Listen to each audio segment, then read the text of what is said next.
Muy bien, hermanos y hermanas. Entonces, la clase de hoy va a estar eh, enmarcada en los temas de las cartas paulinas. Vamos a hablar de San Pablo hoy. Ya nos quedan poquitas clases, así que prácticamente estamos ya haciendo la curva final de este curso de Biblia que culminaremos antes de la Navidad. Y para ello vamos a trabajar ya los últimos temas del Nuevo Testamento, que son la teología paulina que vamos a trabajar hoy. Vamos a trabajar las cartas, las otras las cartas universales, y vamos a terminar después con el Apocalipsis, que sería el último libro ya del Nuevo Testamento, el último libro ya de la Biblia, y por lo tanto ahí culminaríamos nuestro Nuevo Testamento. No terminamos allí, ustedes saben que todavía tenemos mucho más que aprender de Dios y vamos a proponerle después más adelante otros cursos que ya antes de terminar ya les haríamos a ustedes, ¿verdad? Les daríamos a conocer cuáles serán los nuevos cursos que vamos a implementar a partir de enero. Pero en diciembre, antes de la Navidad, vamos a trabajar, como les decía, las cartas paulinas, o sea, las vamos a englobar todas en los diferentes temas, ir viéndolas en paralelo. Luego vamos a trabajar las cartas universales y el Apocalipsis, que sería lo último ya que nos quedaría por tocar. Vamos a trabajar las cartas paulinas. Vamos a hablar de la teología paulina, los temas de la teología paulina. El primer tema es un tema un poquito delicado y difícil. Yo voy a tratar de explicárselos de alguna manera y si ustedes tienen obviamente algunas preguntas y eso me pueden hacer. Yo también les voy a hacer algunas preguntas porque quiero saber también qué es lo que ustedes piensan sobre esto y bueno, que podamos hacer una lluvia de ideas. Pero vamos a hablar de este tema que es un tema un poquito complejo a la hora de hablar, sobre todo con los evangélicos, ¿verdad? Que tienen una visión muy diferente a la nuestra, a la nuestra como católicos. Mi pregunta es la siguiente. Quiero primero partir de qué es lo que ustedes saben para después va a sumergirnos en este tema que es el tema de la justificación.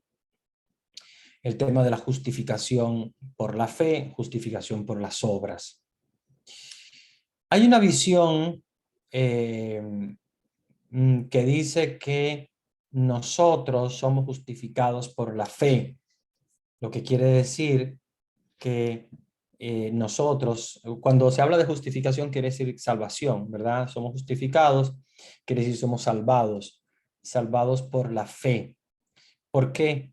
Porque Dios, Jesús, con su sangre derramada en la cruz, nos ha rescatado, ¿verdad? Nos ha librado de nuestros pecados, nos ha justificado. Cuando habla de justificación quiere decir que nos ha borrado de los pecados, ha justificado nuestros pecados a través de su sangre.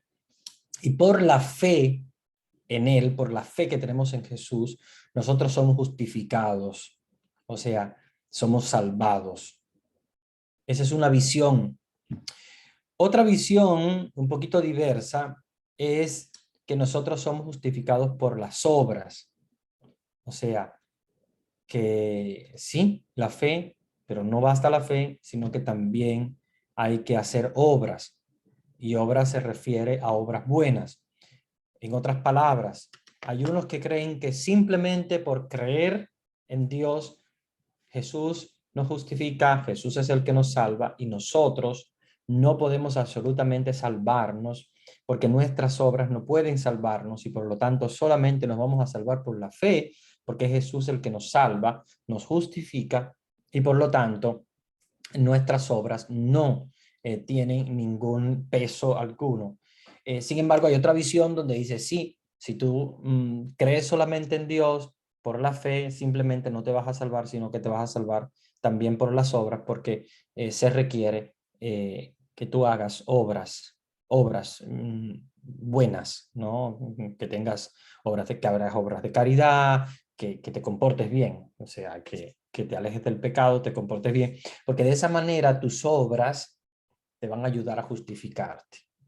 Estos del otro bando dicen, no, las obras no van a ayudar a justificarte porque la justificación es solamente por la sangre de Jesús en la cruz. Jesús es el que nos justifica y nosotros no podemos hacer nada para poder justificarnos.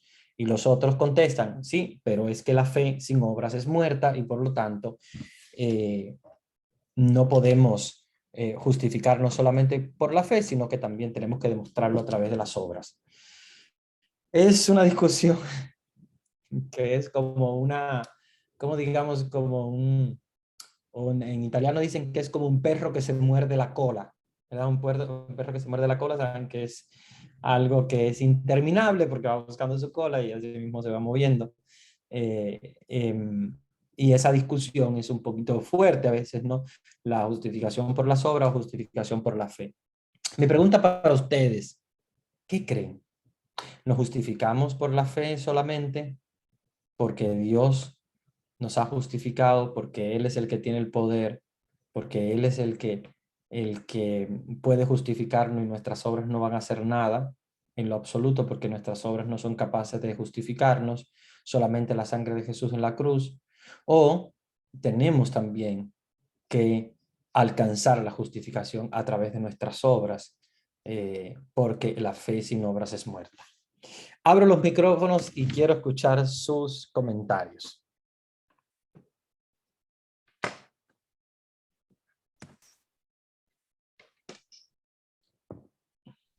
Yo sé que es un tema un poco difícil, es un tema complejo.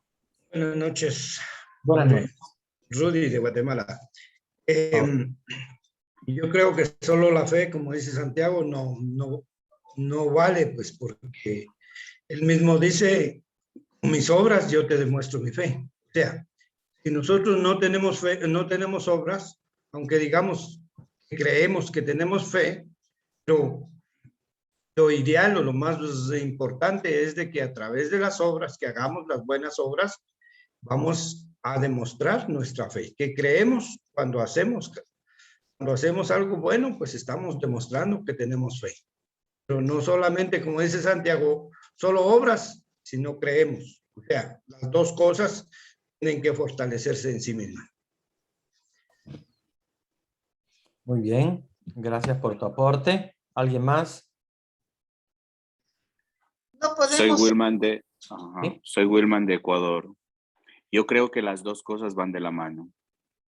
Las obras sin fe no está completo en la obra de salvación y tampoco la fe sin obras o viceversa. Entonces yo creo que una persona que tiene fe va a hacer buenas obras. Ninguna persona que hace buenas obras va a creer en Dios, va a ser un buen cristiano. Entonces van las dos. Muy bien. Como acaban de decir las dos personas anteriores, la fe y las obras tienen que irse de la mano, porque podemos nosotros hacer muchas obras y no vamos a encontrar la salvación solamente con las obras, porque los malos también pueden hacer obras pensando que tal vez Dios les vaya a ayudar a la salvación, pero no están haciendo lo justo, porque muchas ocasiones muchas personas pueden hacer obras pensando que solamente con las obras van a llegar a la salvación, pero las cosas yo pienso que no son así. La fe y las obras tienen que ir de la mano. Muy bien. Padre, buenas noches. Buenas noches. Con respecto a lo que se está manifestando en relación a la fe y las obras, sí van de la mano las dos, pero donde yo tengo quizás alguna duda o no sé cómo podrían tomarlo, en el sentido, por ejemplo, de la lectura donde habla de la fe del centurión. Ahí, o sea, Jesús prácticamente solo establece ahí en ese momento la fe del soldado romano, ¿verdad? Entonces, no sé si es evidente ahí donde hace la acción de la obra el soldado romano. Sí, y de hecho, para complementar eso que estás diciendo, también el buen ladrón, que bueno, se le llama buen ladrón, pero es un ladrón, que se le llama bueno porque bueno, es el que se arrepiente, al final de su vida le dice al Señor, bueno, pues yo quiero estar contigo en el paraíso.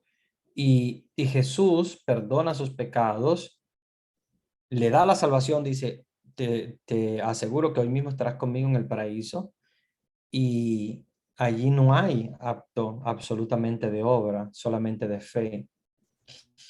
Y esto es una de las cosas que, si ustedes se dan cuenta, es una de las cosas que usan nuestros hermanos separados, especialmente los evangélicos, para hablar de la justificación por la fe. Fíjense que si ustedes van a una iglesia evangélica, muy difícilmente, no sé si ustedes se habrán dado cuenta, pero muy difícilmente ustedes habrán visto obras de caridad. Casi siempre ellos tienen muchas cosas religiosas, muchas iglesias, muchos templos hermosos, etcétera, pero ustedes no verán Cáritas en ellos, o muy difícil, no digo que no lo tengan, hay algunos que tienen obras como Cáritas, pero muy raro. Ustedes no ven, por ejemplo, obras para gente pobre, casas de niños huérfanos, como por ejemplo tenemos nosotros los católicos. Tenemos muchas obras de caridad, no quiere decir que seamos mejores que nadie, por favor, o sea, no quiero que me malinterpreten, sino que nos demos cuenta que la Iglesia Católica ha tenido como base la justificación de una manera diferente al que tienen los evangélicos, porque los evangélicos es la justificación solo a la fe, solo, la pura fe. Y por eso es que carecen de todas estas movimientos, digamos, de caridad que se tienen en favor de las personas pobres. Incluso nosotros los católicos lo hacemos con gente que no cree, que no son católicos. Un evangélico muy difícilmente ayuda a otro que no sea evangélico, a otro que no crea en Dios, a ateos o a lo que sea. No, ellos se alejan completamente de esos grupos, no tienen nada que ver con ellos. Sin embargo, nuestras iglesias católicas están llenas de gente, de vagabundos, de gente pobre, de gente necesitada, de niños huérfanos, y muchas veces son personas que van a la iglesia solamente a buscar una caridad, no son gente que profesa la fe católica. Tampoco les decimos que es obligado profesar la fe católica para ayudarles, porque el católico considera que debemos hacer obras de caridad y que las obras son parte indispensable de tu salvación.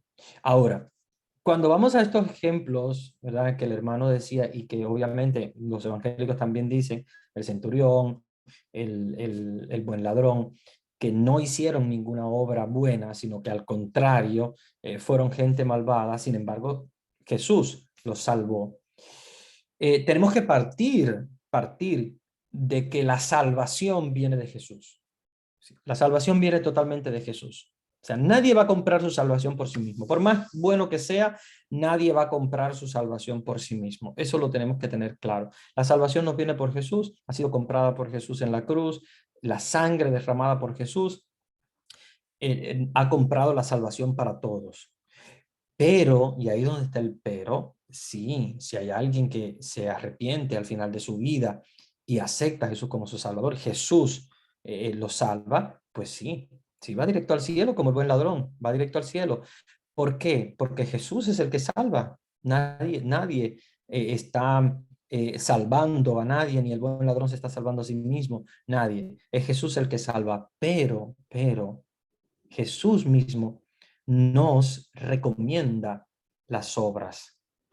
En el caso de estos que hemos visto del centurión o en el caso del buen ladrón, son momentos en los cuales Jesús ha querido intervenir en cada uno de ellos porque ha visto la conversión del corazón, porque Jesús lee el corazón y lee la conversión del corazón, de que una persona de verdad se arrepiente de sus pecados. Entonces Jesús salva por la fe, pero el mismo Jesús nos está recomendando las obras buenas.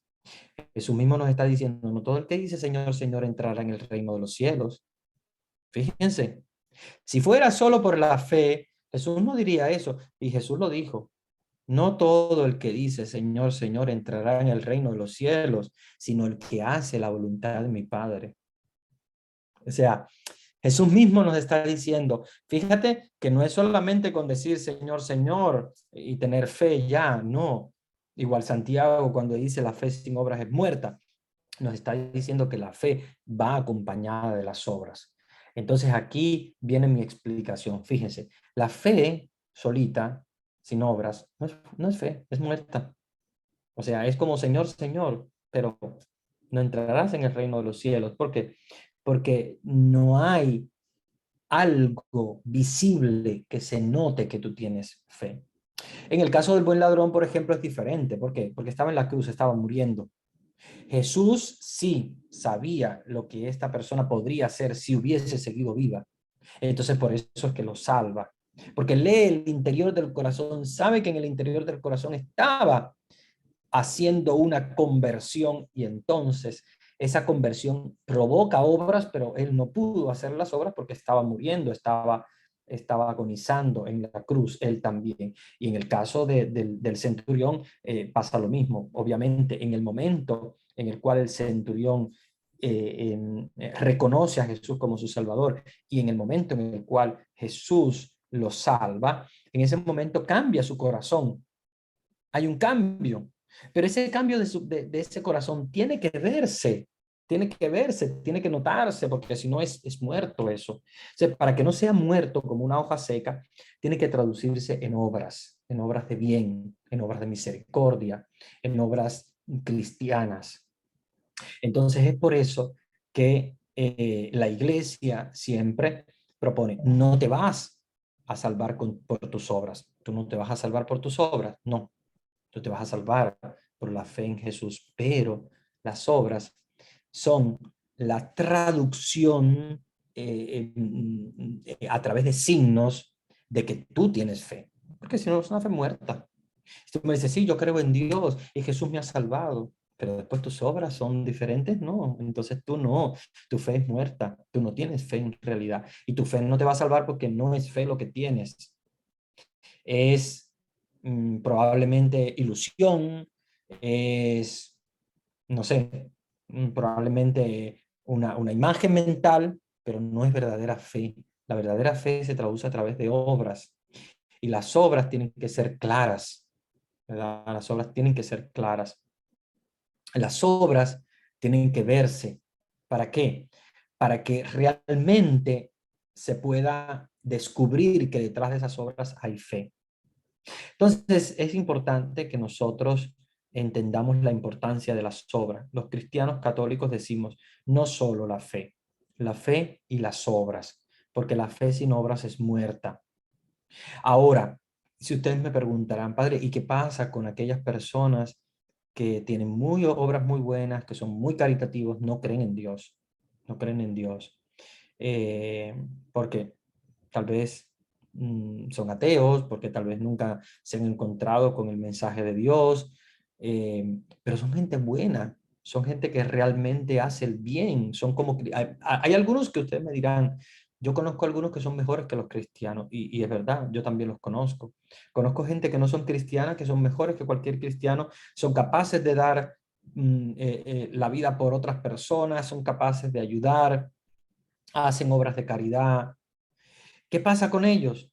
Misterio, es un misterio. Yo no puedo hablar porque no sé, obviamente, lo que Dios va a decidir con ellos, pero yo estoy sumamente convencido, pero esto ya les hablo mí personalmente como Humberto, no les hablo como Dios, porque no sé, obviamente, lo que Dios podría hacer con ellos, pero yo como persona pienso que si hay alguien bueno que hace el bien, aunque no crea en Dios, tiene en su corazón la semilla de la fe. ¿Por qué? Porque las obras es el reflejo de la fe. Y cuando hay obras buenas, quiere decir que la persona tiene dentro una semilla de la fe, que tal vez no vaya a la iglesia, que tal vez sea una persona que no crea en Dios porque dice yo no creo, etcétera. No, dentro en su interior sí creen en Dios. Dentro de su interior sí hay una semilla de fe verdadera. Y esa semilla de fe yo sé que puede salvarlos. Entonces, no puedo, ya les digo, hablar lo que va a hacer Dios, porque no puedo decirles, sí, Dios los va a salvar, porque obviamente no sé qué es lo que Dios podría hacer, no soy Dios para juzgar, pero yo creo que Dios, como hizo con el buen ladrón que se arrepintió, también lee en el corazón de las personas la semilla de la fe. Y la semilla de la fe da obras. Y cuando hay gente que está haciendo obras buenas es porque dentro tiene una semilla de fe. Probablemente sean gente que nunca ha conocido a Dios, probablemente hay gente que en algún momento sufrió, porque lamentablemente en la iglesia muchas personas también sufren a veces persecución porque están haciendo algo bien y muchas veces les falla una monja, un cura, un obispo o cualquier persona o cualquier laico comprometido y probablemente se alejen de la iglesia y nunca más creen en Dios. O haya gente que tal vez nacieron en un entorno tal vez ateo, comunista o lo que sea, y no crean en Dios, pero dentro del corazón de esas personas, yo estoy convencido de que hay una semilla de la fe. Y esa semilla de la fe es la que Dios mira para la salvación. Entonces, como conclusión, yo sí creo que la fe salva. Yo sí creo que la fe en Jesús es la que nos salva. Yo creo que la fe es la que nos salva porque nosotros creemos en esa sangre que Jesús derramó por nosotros para justificar nuestros pecados. Entonces, yo creo en la justificación por la fe, pero con, con un paréntesis, no solo la fe, porque solo la fe es una fe muerta y es una fe que no vale. Es una fe, la fe necesita obra. Y esas obras no nos van a alcanzar la salvación, ¿verdad? No vamos a comprar la salvación con nuestras obras porque ninguno de nosotros, por más bueno que sea y más santo, no sé, digamos que el santo que más parecido ha tenido a Jesucristo según los estudiosos ha sido San Francisco de Asís.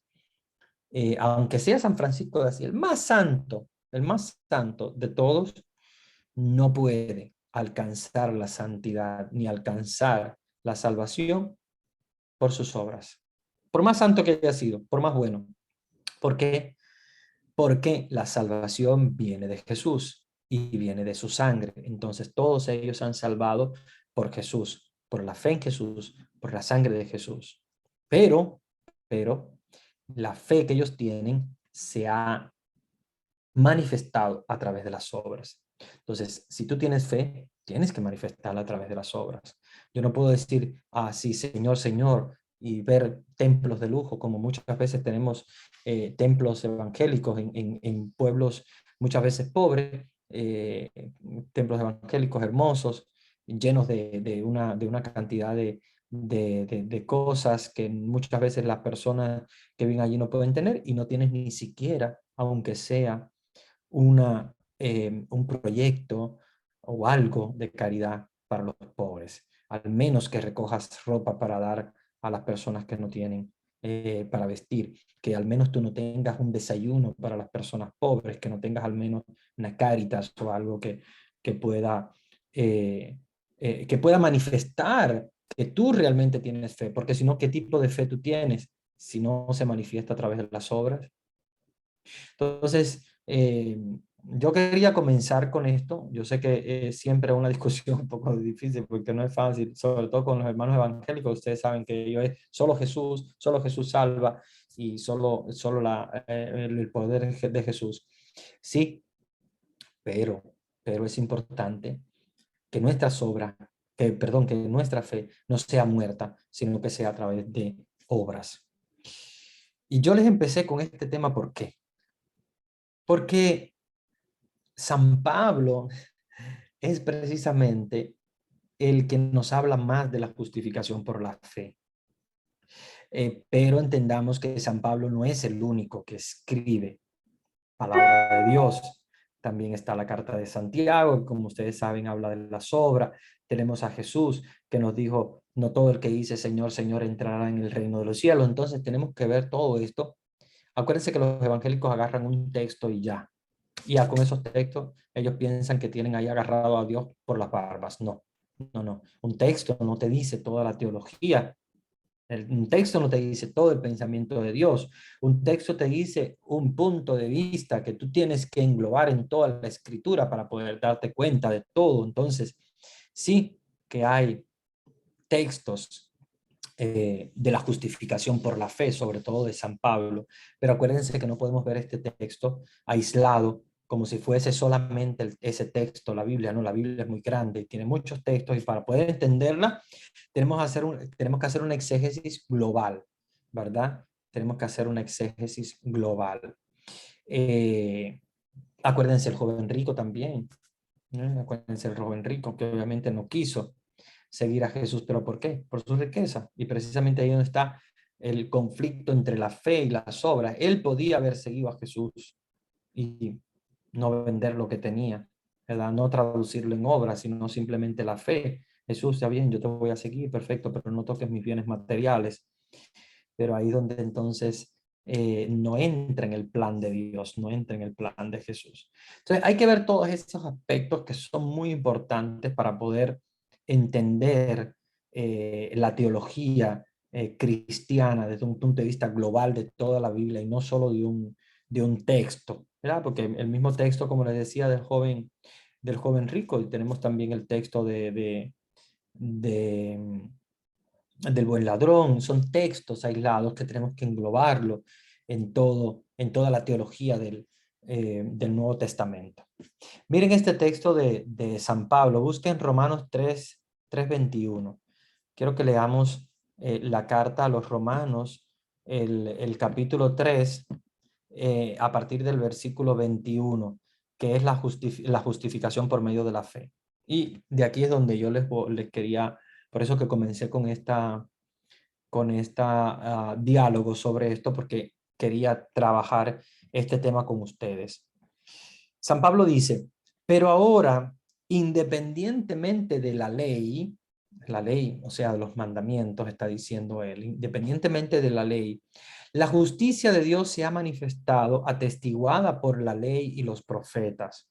Justicia de Dios por la fe en Jesucristo, para que todos los que creen, pues no hay diferencia alguna, todos pecaron y están privados de la gloria de Dios. Vean, o sea, San Pablo está diciendo, independientemente de la ley, o sea, independientemente de que ustedes hayan sido más pecadores o menos pecadores, todos son pecadores, ¿verdad? Dice, no hay diferencia alguna, todos pecaron, todos están privados de la gloria de Dios. Versículo 24, y son justificados por el don de su gracia en virtud de la redención realizada en Jesucristo, a quien exhibió Dios como instrumento de propiciación por su propia sangre, mediante la fe, para mostrar su justicia, habiendo pasado por alto los pecados cometidos anteriormente en el tiempo de la paciencia de Dios, en orden a mostrar su justicia en el tiempo presente, para ser el justo y justificador del que cree en Jesús. Y este es un aspecto sumamente importante, pero fíjense cómo sigue San Pablo, porque hasta ahora San Pablo nos está diciendo, ok, todos pecaron, aquí no hay nadie que se pueda salvar. Todos hemos pecado y todos hemos sido privados de la gracia. Pero esa gracia se nos ha dado a través de Jesús, mediante la fe. Pero vean lo que dice el versículo 27. ¿Dónde está entonces el derecho a gloriarse? Y esto subrayando fuerte, fuerte, fuerte. Queda eliminado. ¿Por qué ley? ¿Por la de las obras?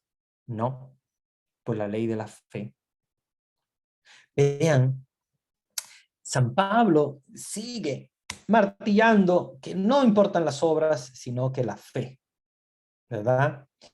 Pero aquí es donde viene el pero. Fíjense, el versículo 27 es sumamente importante. O sea, estoy en Romanos 3:27, ¿verdad? Para si alguien lo está buscando en su Biblia. Romanos 3:27 dice, 27, ¿dónde está entonces el derecho a gloriarse? ¿Por qué San Pablo está hablando de la justicia de la fe y las obras? Porque evidentemente en Roma, en la comunidad romana, había una tendencia a vanagloriarse. Recordemos que estamos hablando de Roma, es el centro del Imperio Romano, es el centro del cristianismo. Y San Pablo parece que se dio cuenta de que habían cristianos que se estaban gloriando de sus obras, ¿verdad? Como que quien tal vez hace más por Dios, quien hace más por el prójimo, quien hace más por los pobres. Y entonces San Pablo dice, ¿dónde está entonces el derecho a gloriarse? Queda eliminado. ¿Por qué ley? Por la de las obras, no por la ley de la fe. Entonces, cuando San Pablo nos está diciendo que nos justificamos por la ley de la fe y no por la ley de las obras, no está diciendo que las obras no sean buenas.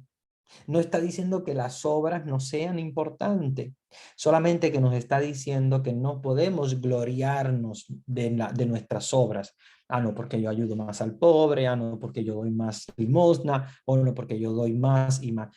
Porque Él está colocando a todo el mundo en el mismo pedestal. Todos hemos pecado, todos somos pecadores y por lo tanto la salvación aquí viene de la sangre de Jesús y punto. Todos somos iguales. Y por eso lo hace San Pablo, porque San Pablo se da cuenta de que hay una diferencia en la sociedad romana. Quien quiere vanagloriarse de sus obras, que se piensa que con eso se va a salvar. Y de la otra parte, San Pablo, que dice, no, no, no, tú, por más obras que quieras hacer, también eres igual pecador que cualquier otro, estás en el mismo pedestal, estás en la misma situación de falta de la gracia, solamente que la fe en Jesús nos va a salvar porque Él es el que salva y no nuestra fe, y por lo tanto, y no, perdón, y no nuestras obras, y por lo tanto no podemos gloriarnos de las obras. Pero San Pablo no nos está diciendo que las obras no sean importantes, porque de lo contrario diría, no hagan obras ninguna, simplemente crean en Jesús y ya con eso basta. No nos está diciendo eso. Él nos está diciendo que la justificación viene por la fe, la salvación viene por la fe, pero de ninguna manera, en ninguna parte de la Escritura está diciendo no hagan obras, no importan las obras, ni nadie. Ni San Pablo ni nadie lo está diciendo. ¿Por qué? Porque las obras son importantes. De hecho, el mismo San Pablo hacía obras de bien. Y pues recordemos todas las obras de caridad de San Pablo en las comunidades y de hecho él mismo las promueve. Entonces no nos está diciendo que no son importantes, solamente que nos está recordando que no podemos vanagloriarnos de las obras y no podemos tampoco absolutamente pensar que las obras nos van a salvar. ¿Ya? Entonces nunca piensen que nos vamos a salvar por dar mucha limosna, por ayudar mucho al pobre, por ser lo que seamos. No, todo eso lo vamos a hacer, pero ¿por qué? Porque tenemos fe en Jesús. Y como yo creo en Jesús, mi fe se va a traducir en obras. Entonces, ¿cómo tú demuestras tu fe? En obras. ¿Ya? Pero la acotación que hace San Pablo es muy importante porque se ve que en la sociedad romana había una lucha por quién hacía más obras. Recordemos que en la sociedad romana era muy común esto, sobre todo por las castas y los lugares donde cada quien quería colocarse. Entonces San Pablo es muy claro y dice, no, no, no, no te puedes vanagloriar de tus obras porque no vamos a justificarnos por las obras, sino por la fe. ¿Ok?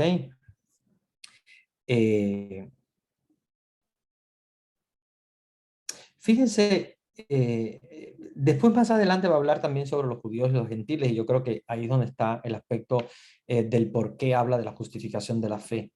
¿Verdad? Luego en el versículo 29, muy importante, cuando dice, ¿acaso Dios lo es únicamente de los judíos y no también de los gentiles? Sí, por cierto, también de los gentiles, porque no hay más que un solo Dios, que justificará a los circuncisos en virtud de la fe y a los incircuncisos por medio de la fe.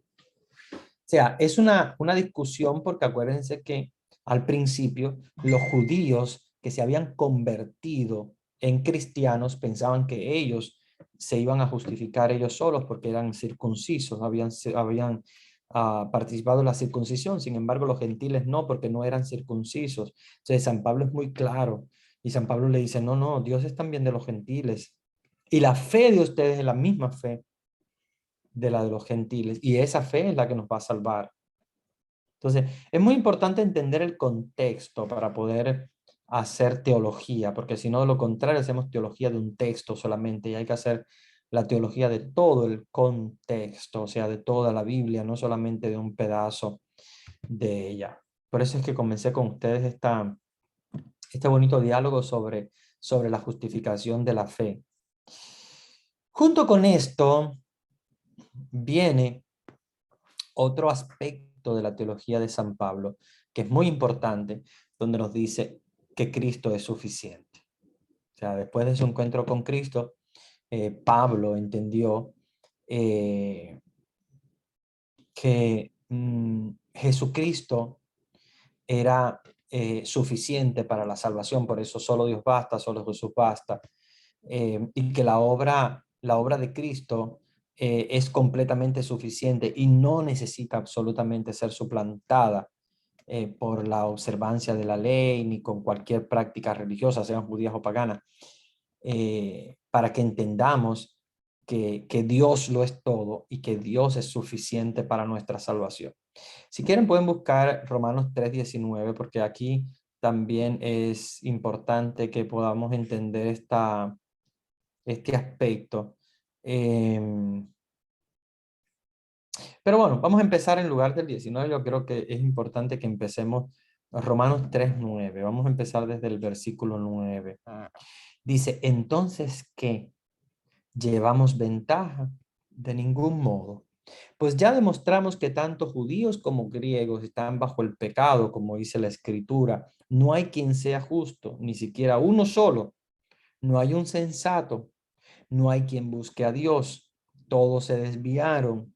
A una se corrompieron. No hay quien obre el bien. No hay siquiera uno. Sepulcro abierto es su garganta. Con su lengua urden engaño. Veneno de áspides bajo sus labios, maldición y amargura rebosa su boca. Ligeros sus pies para derramar sangre, ruina y miseria son sus caminos. El camino de la paz no lo conocieron. No hay temor de Dios ante sus ojos. Ahora bien, sabemos que cuanto dice la ley, lo dice para que los que están bajo la ley, para que toda boca inmudezca y el mundo entero se reconozca reo ante Dios, ya que nadie será justificado ante él por las obras de la ley, pues la ley no da sino el conocimiento del pecado. Todo lo que San Pablo nos está diciendo es también, acuérdense que también es vivencia personal de él. Recuerden que San Pablo persiguió a los cristianos y él se avergonzaba de haber hecho eso. Por eso él sentía que sus obras no podían en lo absoluto lograr su salvación. Y él lo había logrado solamente por la fe en Jesús. Y por eso es digamos, lucha de San Pablo, sobre todo en cuanto a lo que es las obras y la fe. A mí me gustaría que viéramos también otro texto bíblico que es a mí me gusta mucho. Déjenme buscárselo. Creo que es 2 Corintios 12. Que es importante que entendamos esto para poder entender el por qué San Pablo lucha mucho contra quienes hablan de... Sí, es precisamente 2 Corintios 12. ¿Por qué San Pablo lucha mucho con todo este mundo de las obras de la ley, que al final para él son completamente vanas, porque él dice, basta la fe, basta Jesús. Pero entendamos un poquito más la teología de San Pablo. Fíjense, 2 Corintios 12, San Pablo habla del aguijón en la carne. Y aquí es la clave para poder entender la teología de San Pablo. Dice, y esta a mí me encanta, creo que lo voy a leer completo porque me encanta. Dice, ciertamente no me conviene gloriarme, pero vendré a las visiones y a las revelaciones del Señor. Conozco a un hombre en Cristo que hace 14 años, sin el cuerpo no lo sé, si fuera del cuerpo no lo sé, Dios lo sabe, fue arrebatado hasta el tercer cielo. Y conozco a tal hombre, sin el cuerpo o fuera del cuerpo, no lo sé, Dios lo sabe, que fue arrebatado al paraíso, donde oyó palabras inefables que no le es dado al hombre expresar. De tal hombre me gloriaré, pero de mí mismo en nada me gloriaré, sino en mis debilidades.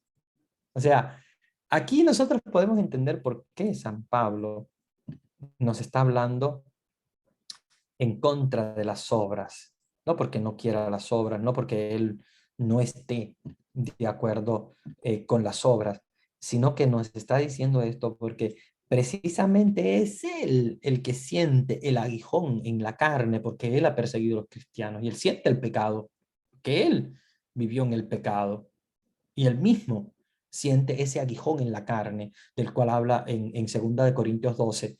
Y ese aguijón es el pecado, esa es la concupiscencia, es el aguijón que él dice que tengo metido en la carne, es un clavo metido en la carne, que es el pecado en mi propia carne, y por eso dice, no puedo gloriarme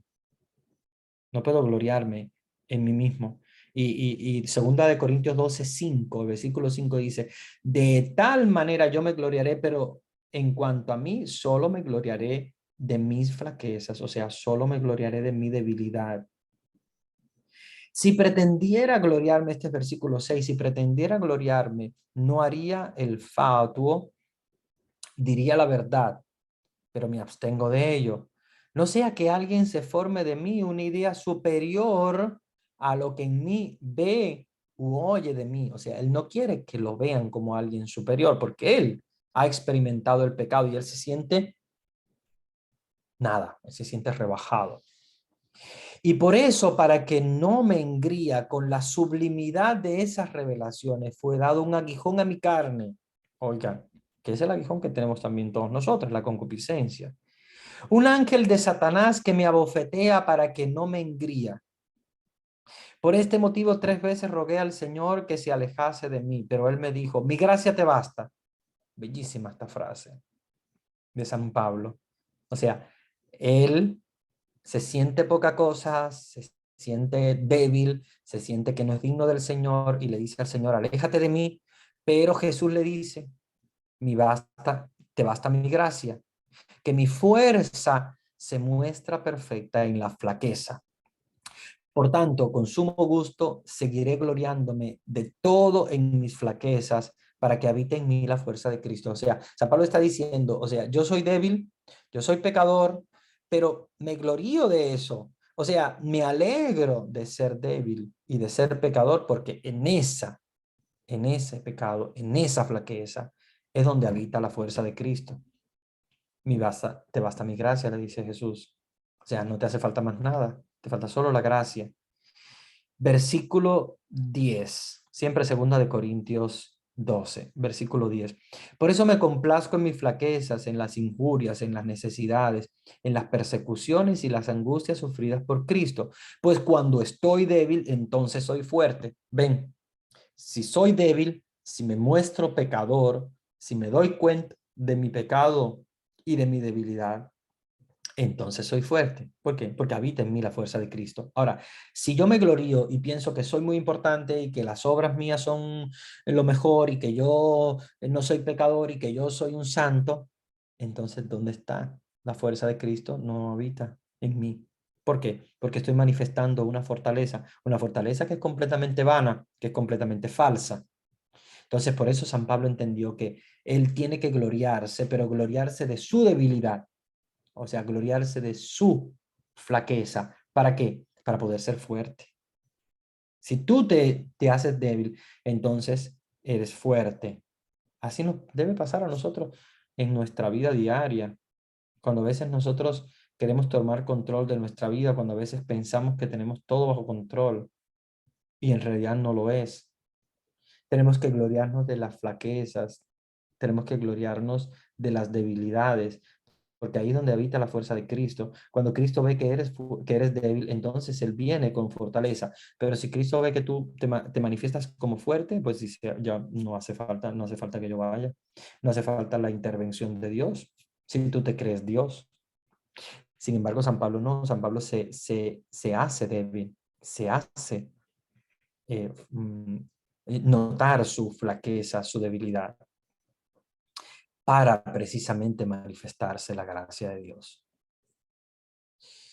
Esto es un tema importante, es un tema fuerte, es un tema difícil, es un tema que tenemos que entender desde la visión de San Pablo y no solamente con el versículo, sino entender la visión de San Pablo, lo que padeció San Pablo, para poder darnos cuenta por qué San Pablo hace tanto rechazo, digamos así, de alguna manera a las obras, porque él se ha dado cuenta de que las obras de cualquier persona, por más santa que sean, son poca cosa delante de la fe, delante de Dios. Entonces él dice, no, hay que rebajarse, pero en ninguna manera ha dicho que hay que dejar de hacer obras buenas, ninguna, en ninguna parte. Solamente que él ha especificado que las obras no nos salvan, que nos salva la fe en Jesucristo, pero la fe en Jesucristo se manifiesta a través de obras. Hermanos, eso tenemos que tenerlo claro. El hombre que cree en Jesucristo tiene que manifestarlo en obras, si no, la fe es muerta, no hay fe, es falsa completamente. Entonces, junto con esto vamos a ir a Gálatas 3:10 también, porque tiene mucho que ver con esto.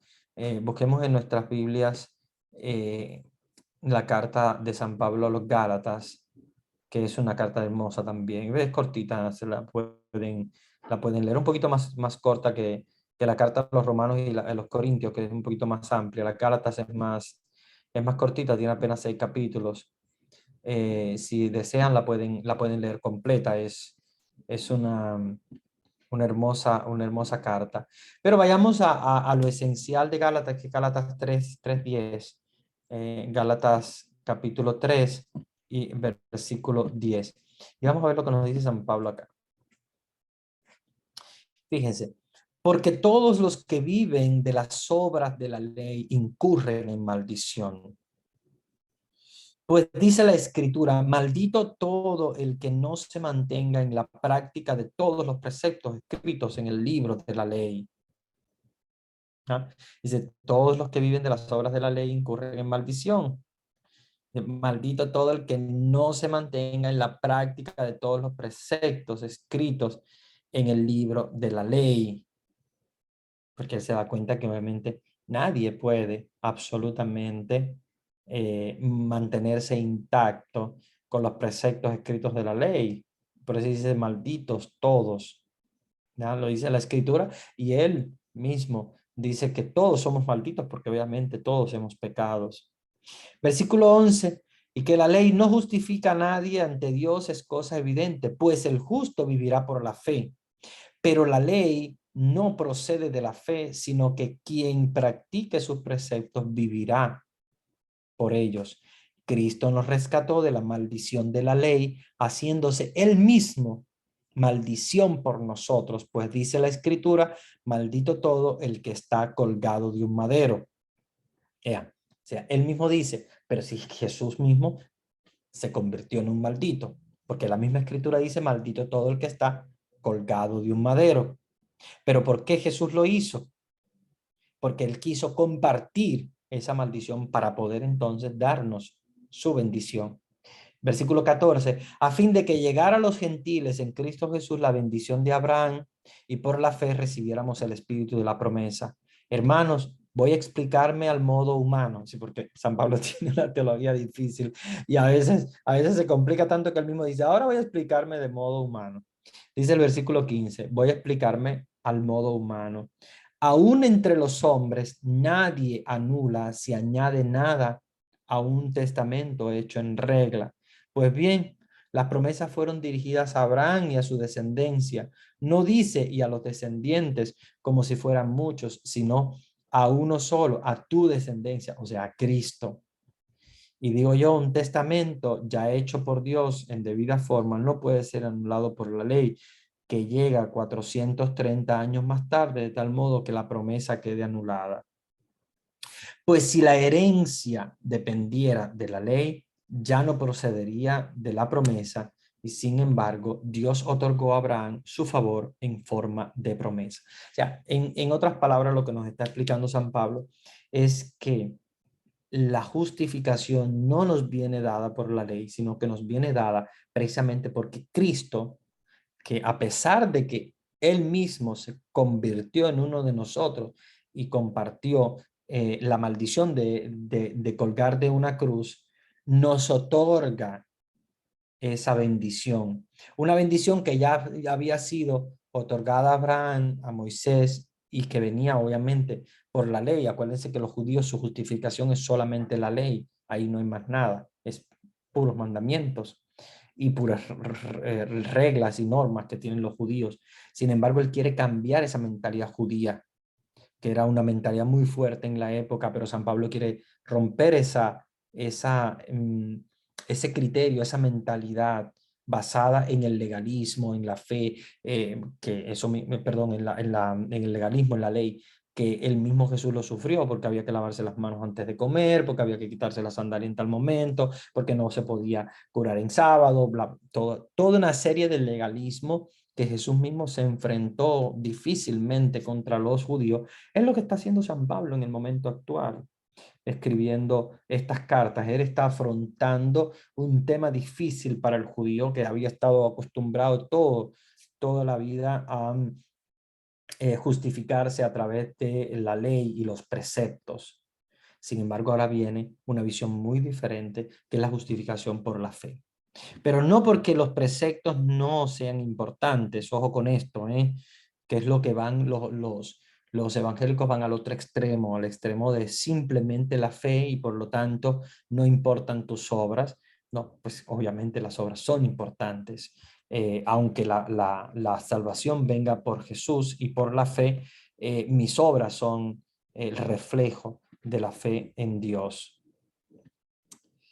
Vamos entonces también en esta misma línea a ir a Colosenses 2:4. Vamos a buscar en nuestras Biblias, porque va en la misma línea de lo que estamos hablando. Colosenses también es chiquita, es una carta bien pequeña, la pueden leer tranquilamente en un día.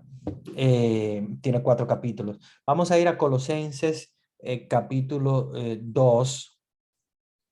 Versículo 4, del 4 al 10, del 4 en adelante, vamos a ver. Dice San Pablo a los Colosenses, Colosenses 2:4, os digo esto para que nadie os seduzca con discursos capciosos.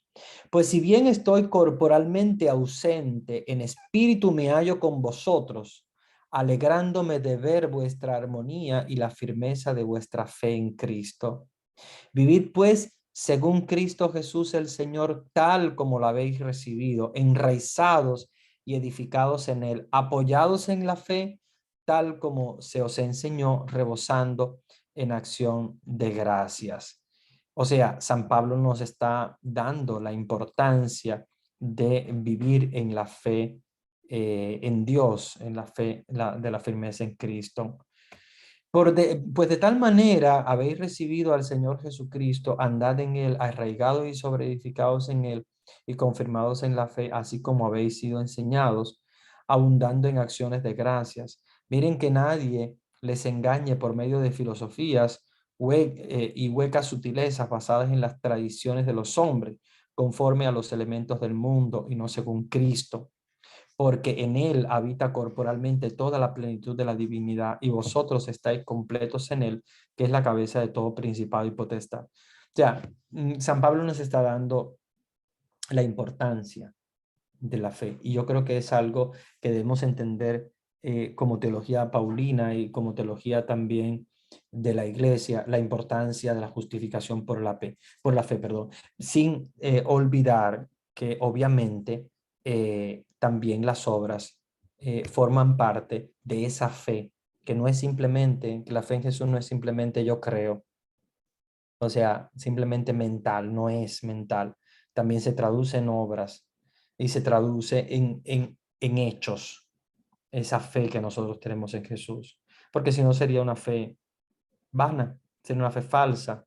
Si nosotros dijéramos creo en Dios, pero no hago absolutamente nada de lo que Él quiso que yo hiciera, entonces es una fe muerta, es una fe vana, completamente falsa, inclusive.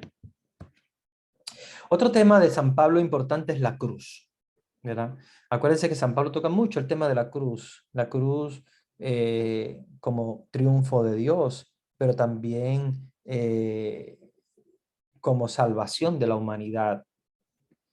En Cristo Dios se identifica con la humanidad perdida, sufriendo en la cruz, la muerte, y por tanto es muy importante. Fíjense que los evangélicos también difieren mucho de nosotros en esto, y nosotros tenemos casi siempre una cruz, ¿verdad? Nosotros tenemos siempre una cruz con nosotros, sea que llevamos en el cuello, o sea que llevamos detrás de nuestras camas o en nuestras iglesias. Y la cruz para San Pablo es muy importante. Los evangélicos dicen, no, pues ya Jesús resucitó, para qué mostrarlo en una cruz? No, ojo con esto, es muy importante la cruz. Es verdad que Jesús resucitó, que ya no está en la cruz, pero la cruz nos salvó y nosotros no podemos olvidar eso. No podemos olvidar absolutamente eso. Es una manera de recordarlo como acción de gracias a Dios. Les voy a poner un ejemplo. Voy a ponerles un ejemplo. A ver, sabemos que nuestros abuelos y nuestros papás conservan cosas antiguas. Hay algunos, por ejemplo, que conservan un álbum de fotos de cuando éramos pequeños, algunos conservan un juguete, un caballito o lo que sea de cuando éramos pequeños. Si nosotros le decimos a ellos, no, pues vamos a botar eso, ya yo no soy niño, ya yo no tengo nada que ver con eso. Eso sería una ofensa para ellos. Es verdad que no eres niño, es verdad que ya no juegues con ese juguete, pero hacer eso es una ofensa muy grande. Pasa lo mismo con la cruz. Si nosotros le decimos a Jesús, ah, no, pues ya Jesús no está en la cruz, no tenemos la cruz, no tengamos la cruz, porque Jesús ya no está en la cruz. Es negar la salvación que fue a través de la cruz. Entonces nosotros tenemos que tener la cruz y recordar lo que Jesús hizo en la cruz, porque aunque Él no esté ahora en la cruz, ya está resucitado. Sin embargo, la cruz fue el medio por el cual Jesús obtuvo la salvación. Entonces, ese Jesús que nosotros vemos colgado en la cruz, lo recordamos como el momento de nuestra salvación, como el momento de nuestra redención, como el regalo que nos ha dado, como el caballito ese, que ya nosotros no jugamos con él porque ya no somos pequeños, pero que un día representó un regalo, representó algo importante, ¿verdad? Para tu padre, para tu madre, para tu abuelito. Entonces, esto es importante que lo tengamos presente. Vamos a buscar 1 Corintios 1:18, porque aquí quiero que también dialoguemos sobre la teología de la cruz de San Pablo, que es tan importante. Entonces, vamos a buscar en 1 Corintios, el capítulo 1, versículo 18. 1 Corintios 1:18. Dice, pues la predicación de la cruz es una necedad para los que se pierden. O sea, para la gente que no cree es una necedad. O sea, no significa nada. Mas para los que se salvan, para nosotros es fuerza de Dios. ¿Ven? La cruz puede ser necedad para el mundo, pero para nosotros, los cristianos, la cruz es fuerza de Dios. Dice San Pablo, porque dice la Escritura, destruiré la sabiduría de los sabios e inutilizaré la inteligencia de los inteligentes. ¿Dónde está el sabio? ¿Dónde está el docto? ¿Dónde el sofista en este mundo? ¿Acaso no entonteció Dios la sabiduría del mundo? De hecho, como el mundo, mediante su propia sabiduría, no conoció a Dios en su sabiduría divina, quiso Dios salvar a los creyentes mediante la necedad de la predicación. Así, mientras los judíos piden señales y los griegos buscan sabiduría, nosotros predicamos a un Cristo crucificado. Ojo, subrayemos esto, que es importante. Los evangélicos que siempre nos hablan de que no predicamos a un Cristo crucificado, sino un Cristo resucitado.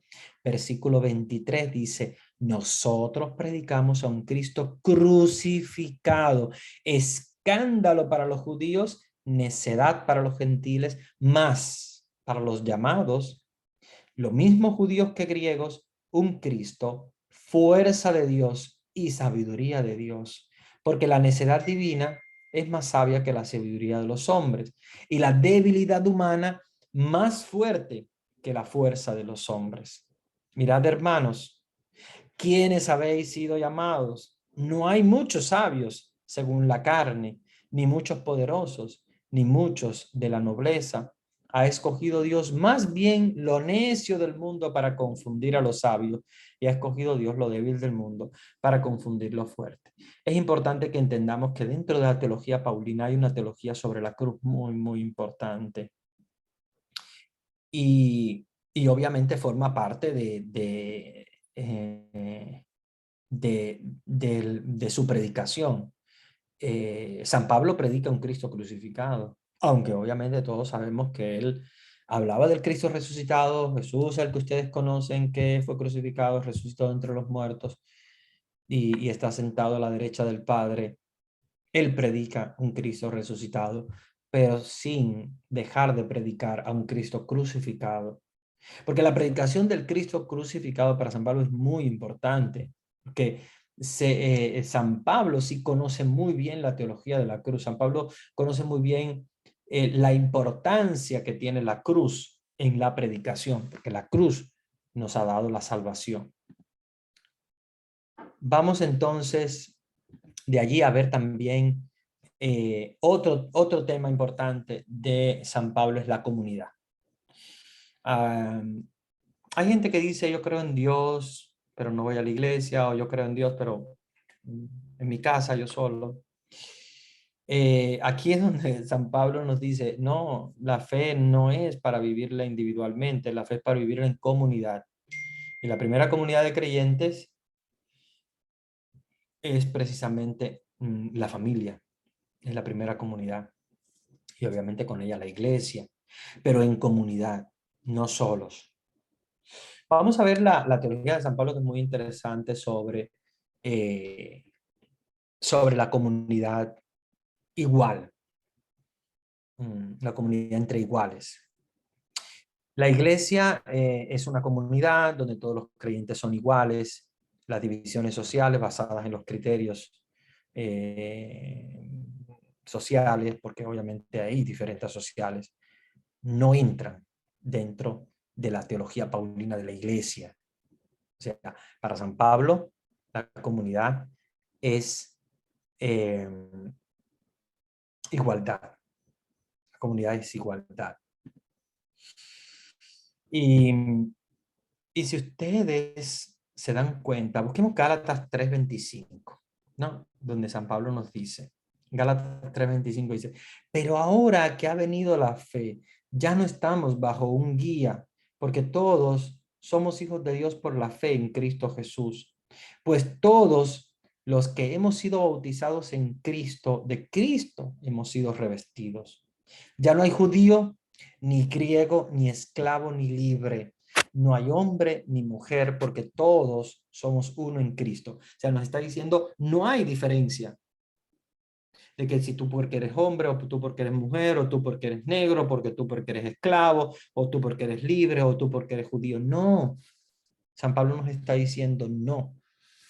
Eso existía en la comunidad de los Gálatas cuando él escribe, pero existía también en la comunidad romana y en la comunidad de Corinto.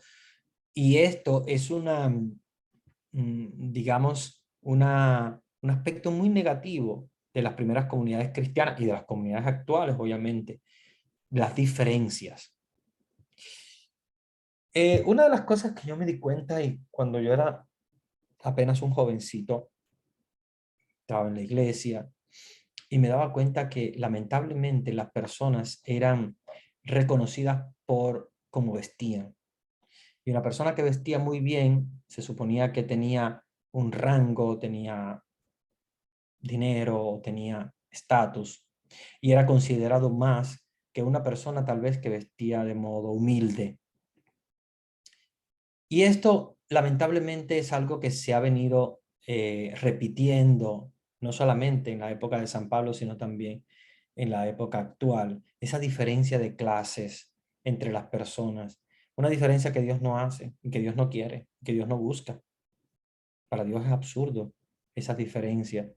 Tú porque vistes mejor, tú porque tienes un estatus, o por tú porque eres... No. Somos uno en Cristo Jesús, dice San Pablo. Y la dignidad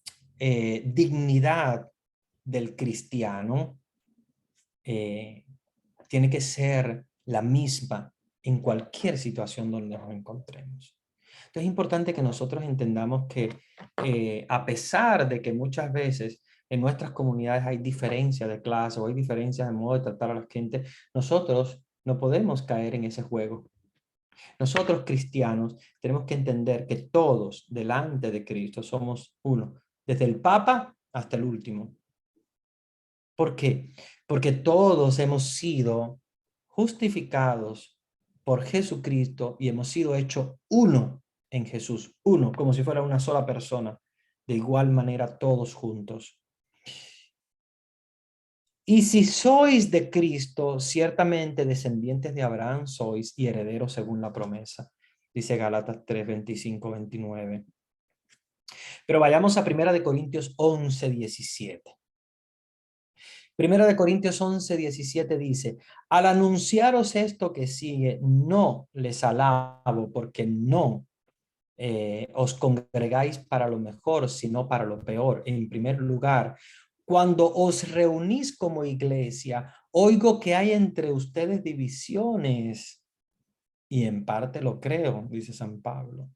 Es preciso que entre vosotros haya divisiones para que se pongan de manifiesto entre vosotros los que son aprobados. Cuando pues os reunís vosotros, eso no es comer la cena del Señor. Al comer, cada uno se adelanta a tomar la propia cena. Y mientras uno tiene hambre, el otro se embriaga. Pues ¿qué? ¿No tenéis casas en que comáis y bebáis? ¿O menospreciáis la iglesia de Dios y avergonzáis a los que no tienen nada? ¿Qué os diré? ¿Os alabaré? En esto no les alabo.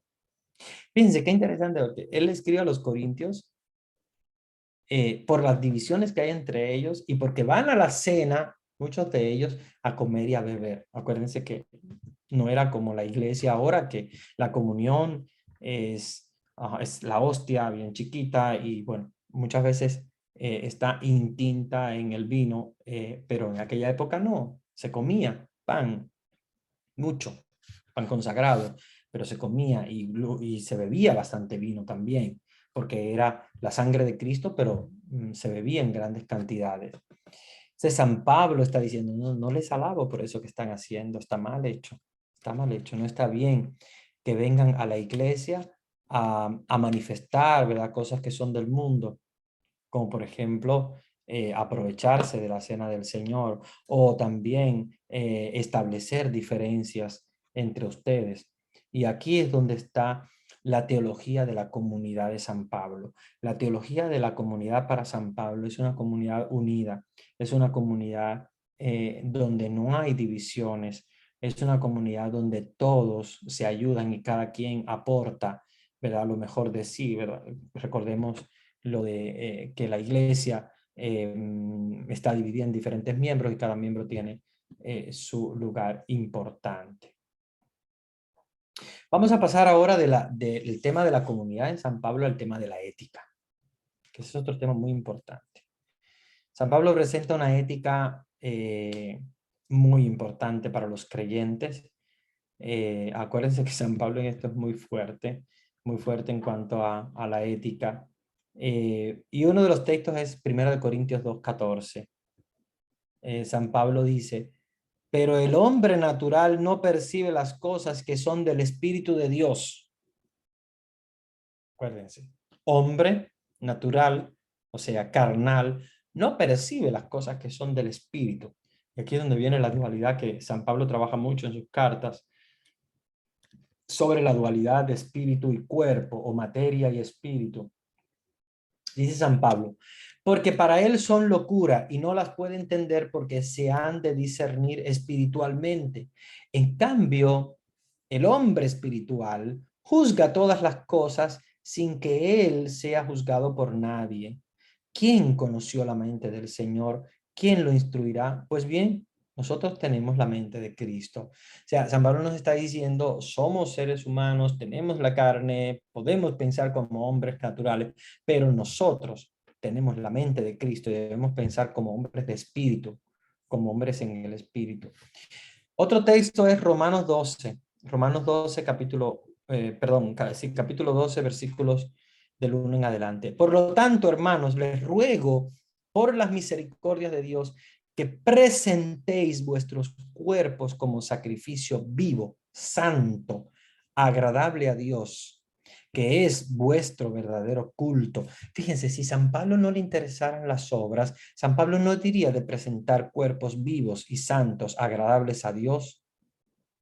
Entonces sí, que le interesan las obras. Es importante poder entender toda la teología de San Pablo, no entender un solo versículo, sino todo lo que él quiere decirnos. Sí, la justificación por la fe, pero fíjense cómo nos está hablando de presentar nuestros cuerpos, ¿verdad? El cuerpo material, como sacrificio vivo, santo, agradable a Dios, que es vuestro verdadero culto. No se conformen a este mundo, oigan, sino transfórmense por medio de la renovación de vuestro entendimiento para que comprobéis cuál es la buena voluntad de Dios, agradable y perfecta. O sea, lo que a Dios agrada. Efesios 4, 22, 24, es otro texto muy hermoso, donde dice: en cuanto a la pasada manera de vivir, despójense del hombre viejo. Bien, dejen el hombre viejo, dejen el pasado atrás. Es lo mismo que podría decírsele al buen ladrón desde la cruz, ¿verdad? Despójate del hombre viejo, ¿verdad? Cuando te estás convirtiendo a Jesús, Jesús te está dando la oportunidad de estar con él en el paraíso.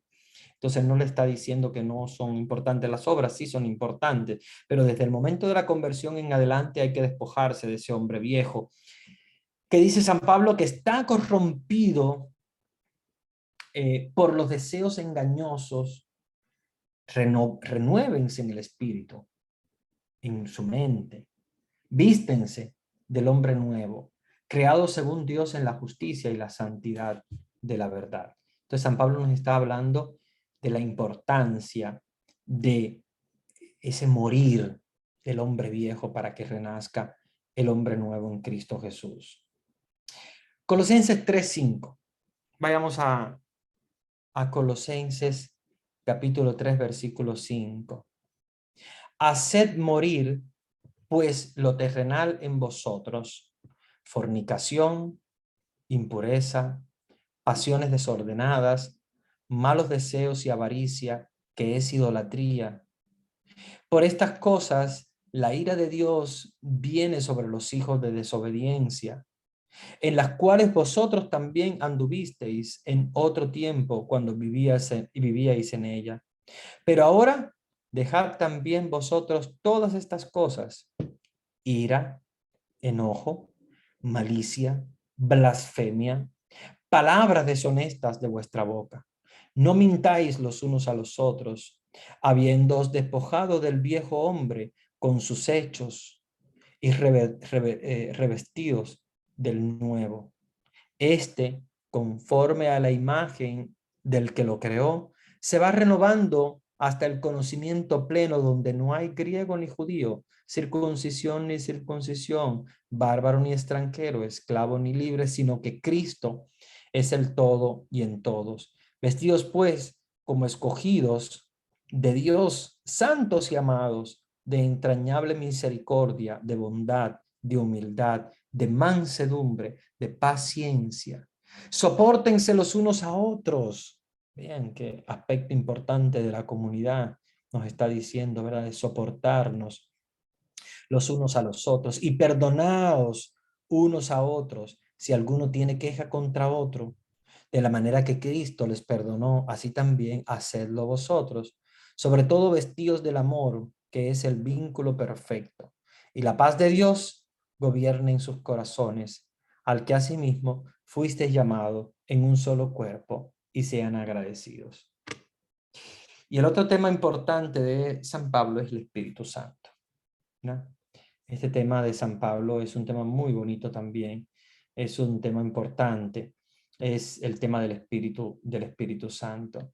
Y obviamente nos habla de estos temas de muchas maneras, por ejemplo, los frutos del Espíritu, 1 Corintios 13, que esta la conocemos bastante bien, es un texto bastante conocido, 1 Corintios 13, aunque hablara las lenguas de los hombres y de los ángeles, si no tengo amor, soy como un bronce que suena o símbolo que retiñe. Aunque tuviera el don de profecía y conociera todos los misterios y toda la ciencia, aunque tuviera la plenitud de la fe como para trasladar las montañas, si no tengo caridad, nada soy. Aunque repartiera todos mis bienes y entregara mi cuerpo a las llamas, si no tengo amor, nada soy. El amor es paciente, servicial, no es envidioso, no es jactancioso ni se engría, es decoroso, no busca interés, no se irrita, no toma en cuenta el mal, no se alegra de la injusticia, se alegra con la verdad. Todo lo excusa, todo lo cree, todo lo espera, todo lo soporta. El amor no acaba nunca. Desaparecerán las profecías, cesarán las lenguas, desaparecerá la ciencia, porque parcial es nuestra ciencia y parcial nuestra profecía. Cuando vendrá lo perfecto, desaparecerá lo parcial. Cuando yo era niño, hablaba como niño, pensaba como niño, razonaba como niño. Al hacerme hombre, dejé todas las cosas de niño. Ahora vemos como un espejo en enigma, entonces veremos cara a cara. Ahora conozco de un modo parcial, pero entonces conoceré tal y como yo soy conocido. Ahora subsisten la fe, la esperanza y la caridad. De estas tres, la mayor es la caridad. Aquí nos habla de los frutos del Espíritu, que sabemos son la fe, la esperanza y el amor, la caridad. Y obviamente nos está mostrando cómo a través de el Espíritu nosotros recibimos esos dones. Y bueno, como sabemos, San Pablo habla en otros textos sobre los dones del Espíritu Santo y sobre cómo es importante estos dones para construir la comunidad. Vayamos a Gálatas 5, no, este ya lo leímos, vamos a ir a Efesios 4:7, vamos a leer Efesios 4:7, que es también otro texto importante. Efesios capítulo 4, versículo 7 dice: a cada uno de nosotros les ha sido concedido el favor divino a la medida de los dones de Cristo. A cada uno de nosotros se nos ha dado un don, ¿verdad?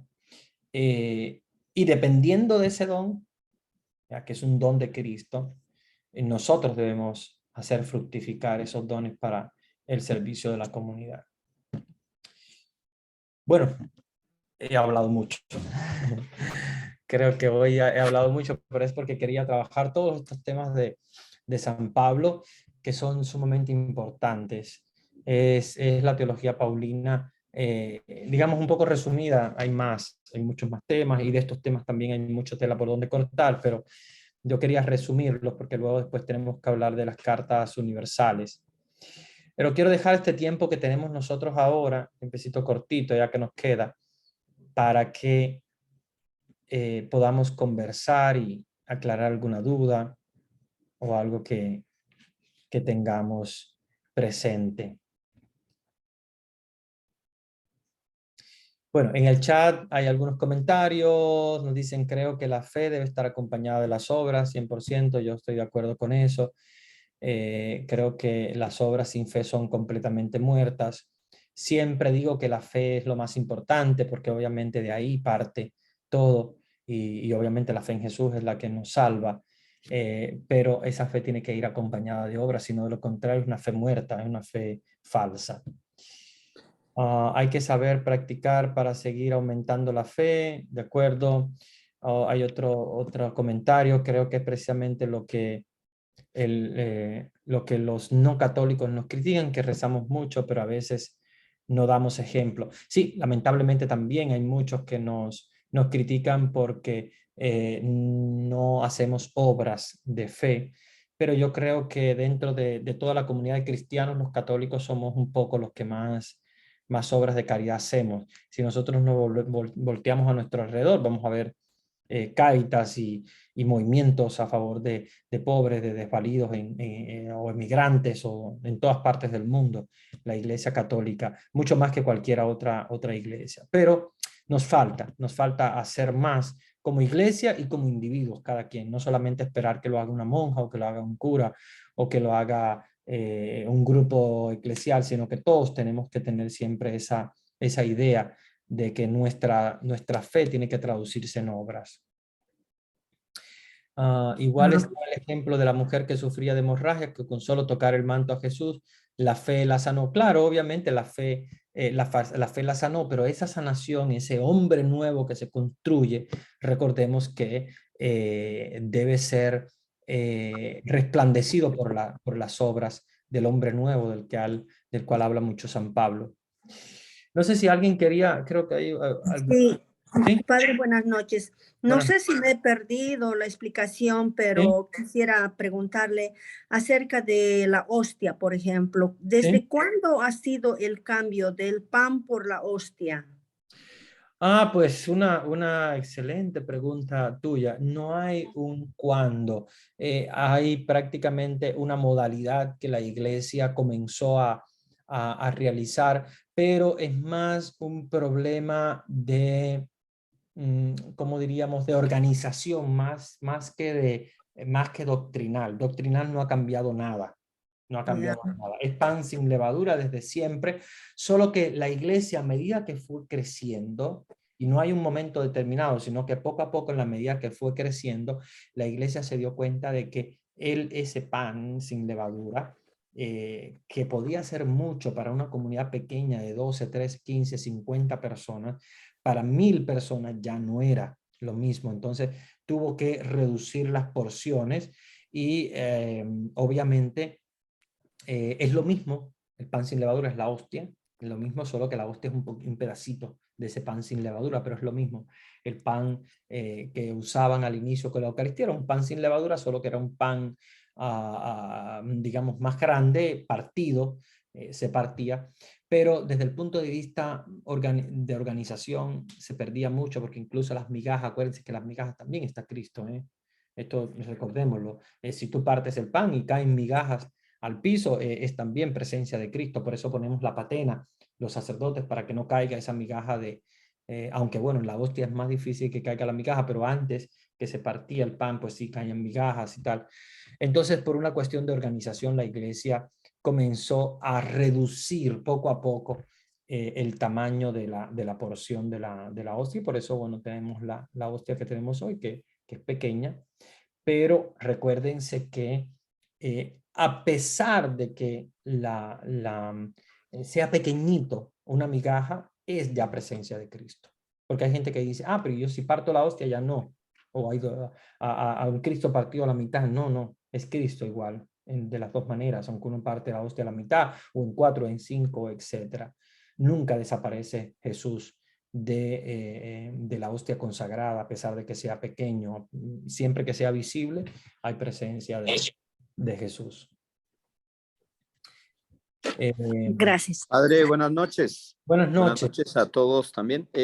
Solo una pregunta, ¿podríamos ubicar, bueno, Pablo habló de bastantes temas y podríamos ubicar el tema de la unidad y estar en contra de las divisiones en el tema de la comunidad que usted nos habló hoy?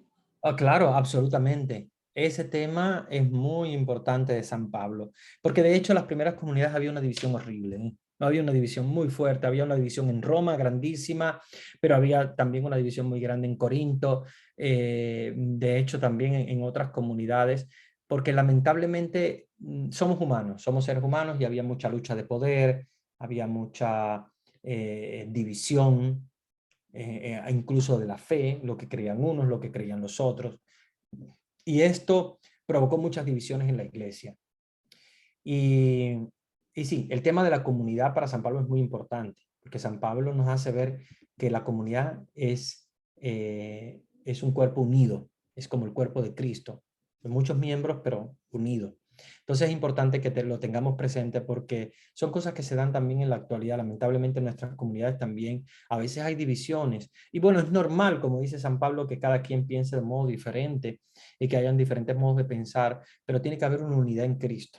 Porque si no, de lo contrario, ¿qué cristianos somos nosotros si no mostramos una unidad al mundo? Si no nos mostramos unidos, si no nos mostramos en amor, ¿verdad? Ahí nos van a conocer de que somos cristianos.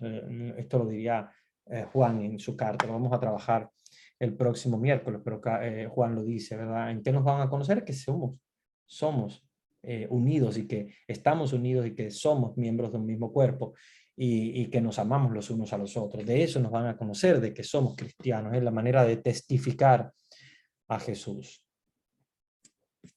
Muy bien, ese tema es muy importante. No sé si tienen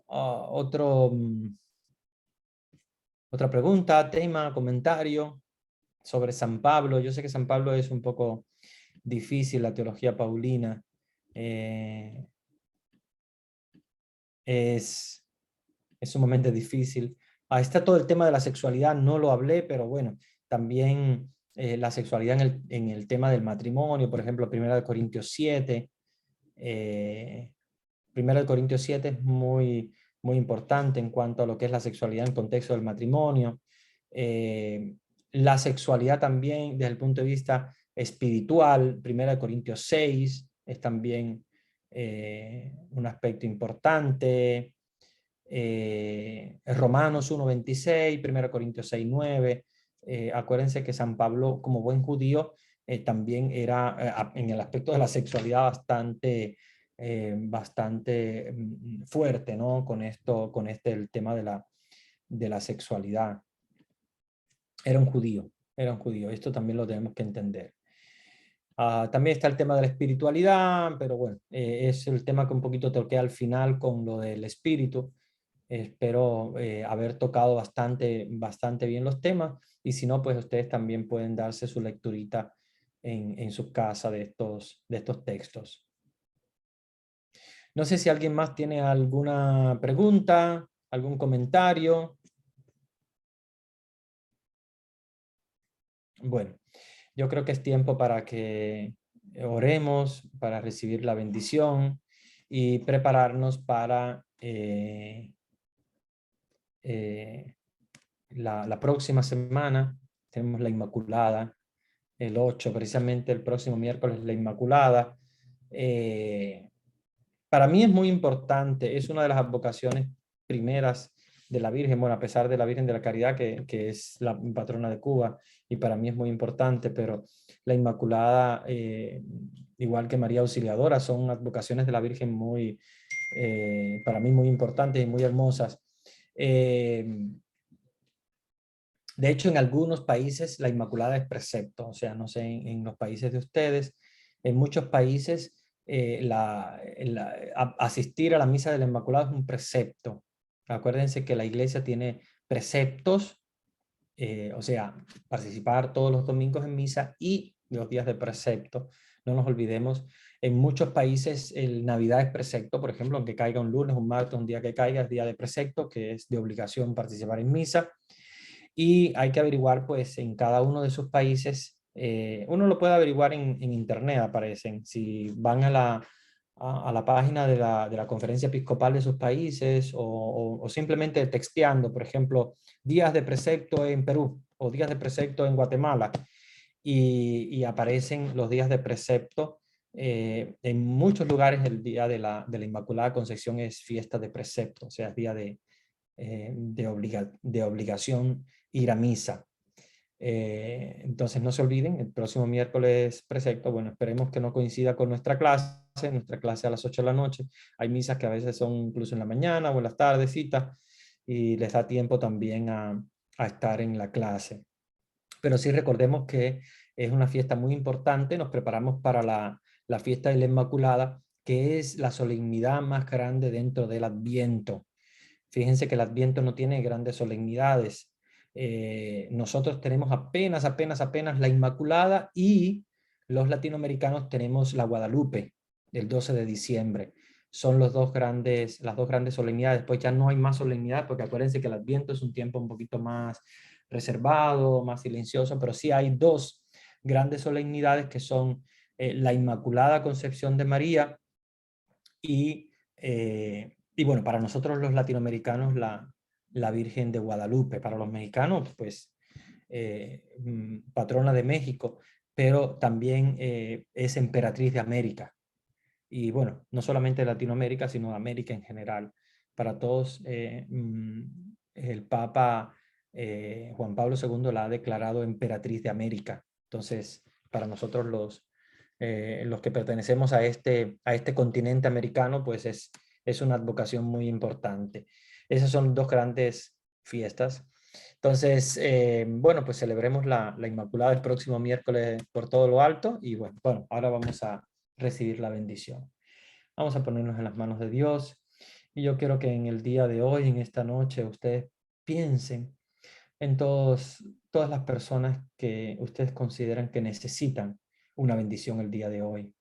Pueden ser familiares, pueden ser amigos, personas que ustedes quieren que sean bendecidos el día de hoy, porque yo quiero darles la bendición que sea extensiva a ustedes, a sus familiares y a todas las personas que necesitan una bendición, que necesitan que les llegue el auxilio de Dios. Vamos a ponerlos a ellos en las manos de Dios, vamos a ponerlo como intención de nuestras oraciones en esta noche de hoy, para que Dios bendiga, ¿verdad?, a cada uno de ellos y que la bendición de Dios recaiga sobre todas estas personas, sobre sus necesidades, sobre sus dolencias, sobre sus enfermedades, sobre las situaciones por las cuales están pasando ahora.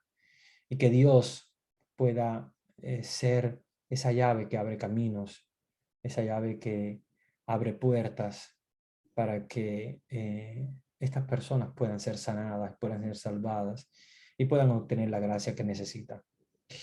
Vamos a ponerlas en oración delante de la presencia de Dios y vamos a recibir la bendición a ustedes y a también las personas que están en su mente y en sus corazones. El Señor esté con ustedes. Y con tu espíritu. Y la bendición de Dios Todopoderoso, Padre, Hijo y Espíritu Santo, descienda sobre ustedes, sobre sus familiares y amigos y permanezca para siempre. Amén. Bueno.